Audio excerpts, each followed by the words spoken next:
Oh, a terrific film. Eric, very good morning to you. Thank you so much for coming in this morning. It's a pleasure. We had a little look there behind the scenes of how things go on. It must be tiring, mustn't it, going on the road and doing Well, there's about a lots of gigs? 6-hour setting up job each day and travelling from gig to gig as well. It's not as easy as it looks, is it? No, there's an awful lot of work goes into it, but do you, now that you've reached a certain status, are you in a position that you can just turn up from the hotel and... No, we do a sound check every day. We've got a really, really good crew who can set the gear up, as you saw on the film there. But we do a pretty 3 to 4 hour sound check each night, each gig, just to be sure. Mm-hmm. How near do you think you can get to the studio quality? Well, we use all the same equipment on the road, as you saw again in the film. We take a lot of the gear out of the studio. We nick bits of equipment, things that we've used, digital delays, reverberation. All the microphones are the same. And we think we get pretty close. It depends on the acoustics of the hall, of course, but we get pretty close. You're not just a musician, you're a technician in the sense that you've always been involved with production and studio work and whatever. How did that come about? I mean, if somebody's watching this program, they want to know how they can become a 10cc of the future. What's the training?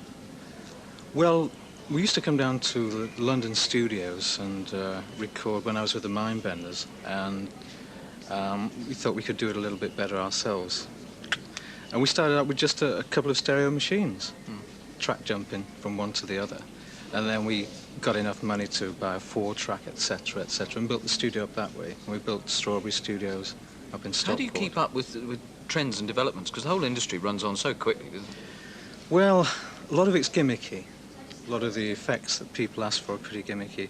I think basically you've got to have a perfect natural sound in the studio, and all the rest of it is gimmick and elaboration. Right. Would you like to pick up the telephone over there, please? Yay. We have on the line Andrew Whiteside. Hello, Andrew. Hello? Hello. How are you? Through to Eric Stewart. What's your question? I'd like to ask him which song of yours gets requested most? Which song? Well, I think it's got to be the track you just watched, I'm Not in Love. That seems to be the most requested of all time, of our tracks anyway. And which is your favourite and which is your least favourite? Well, my favourite is I'm Not in Love. Wouldn't it be? My least favourite track? What, of our tracks, you mean? Yeah, yeah. Oh, yeah, definitely. The Dean and I always thought it sounded like something from South Pacific, and Kevin Lowell used to get very upset You about don't like that? It's one of my favourites. Ah, well, you see. We've all got different tastes. Thank you very much for your questions. Thanks for your call. Bye-bye. Thank you. Patricia Collins is on line 5. Hello, Patricia. Hello. What's your question? Yeah, I hope this isn't going to be too awkward. I just wanted to know, did Eric regret splitting up with the original 10cc? And did he think he'd team up with Lowell Cream and Kevin Godley again? I don't think I regret Kevin Lowell leaving the band. It was just a musical progression at the time. I think it was a good thing for both of us. They went on to develop the gizmo and some other things they were inventing. And I think it was a good time for us to have a look at our roots again. And Graham and I recorded some stuff after that, which in fact was more successful than any previous 10cc stuff.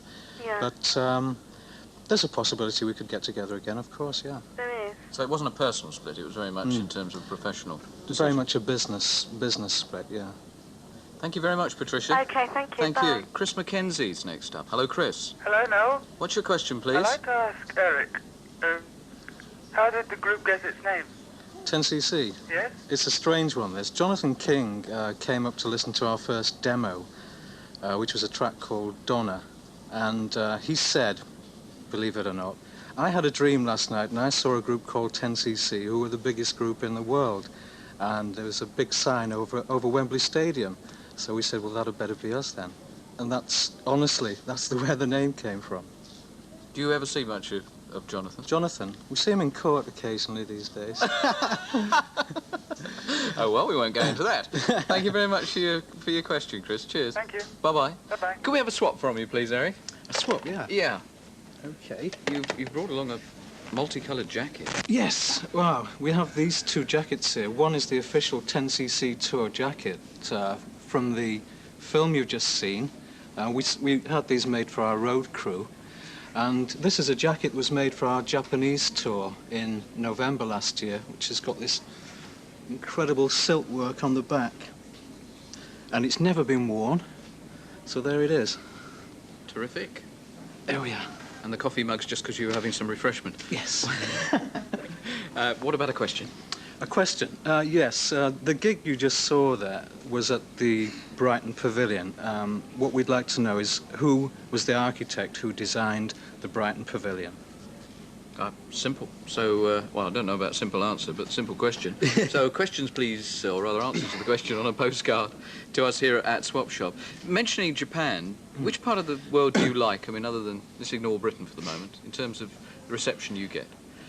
I think Japan itself is incredible. One of the nicest places we've visited over the last 3 or 4 years was Australia. There seems to be a boom in the rock industry down there. It reminded me very much of England in the mid-60s when the Beatles were happening. There's a good buzz down there. Lots of live shows on TV, lots of live bands in clubs, and you can go and sit in and play with them, and there's no hassle, which has sort of died here now, unfortunately. I think Australia was particularly good. And one last question, because it tends to come up when we have people on the programme from various groups, and thankfully we've had most of the super groups on the programme. How do you make touring pay? Because the sheer vastness of everything we saw on the film must cost so much. I don't think it's a question of making it pay, Noel. I think touring has got to be there. It's prestigious. It lets people know what your new material is all about, your new records. We're lucky if we break even on the road, but we do enjoy it because it's great to get out of the studio on the road, play your stuff to people and get an instant reaction. That's really the only reason we do it. Financially, it's not viable. Well, please continue to break even. And would you come and help me with the swap? Sure. We've got our swap trolley here, and we've got a whole load of mugs with different answers in. Let's start at that end. What's written on that one? Is that the top 10? No, I've started at the wrong end. Oh. I knew it would. There we go. The top 10. Top 10. Have a delve in there. Question last week is, what's the lowest temperature theoretically possible? Would you have known this? Lowest temperature theoretically possible. Because I certainly didn't realise that there was a... No. 273 degrees centigrade. 273 degrees centigrade. That's cold. Minus? Yes, minus. Oh, yes, minus 273. Yes. Ah, we've got it. Well, this is from Nicola Hornet, from 20 Broad Street, Green Road, Heybridge. Is that Malden, Yep. Essex? Right, I'll hold on to that. Congratulations to you. You can see that you win the top 10 records down there and a Schwaddy Waddy LP. Have a delve in that one. Status Quo asked, who wrote Rocking All Over the World? It was John Fogerty. Their sweatshirts, album, model card, 2 waistcoats, a shirt. They brought along some fabulous stuff, the 2 guys. Ooh. And, no, you can't have any of it. Where's it going? It's going to Lee Couch, yeah? 18 Tullet Road, Skewen, Neath, West Glamorgan, South Wales. Jolly good. No, don't do that. What's so special about this year's FA Cup final? Would you know? Are you a footy man? What's so special about it? Is it an anniversary? Yes. Yes. Yes. Not the 100th. The 100th. Well Yes. done. Very good. Yes. I've won that. You might have won the I've won a Sabutio set. Sabutio. Have a go and see who has actually won it. Christopher Hall, 1 Rutland Way, near Stamford, Lincolnshire.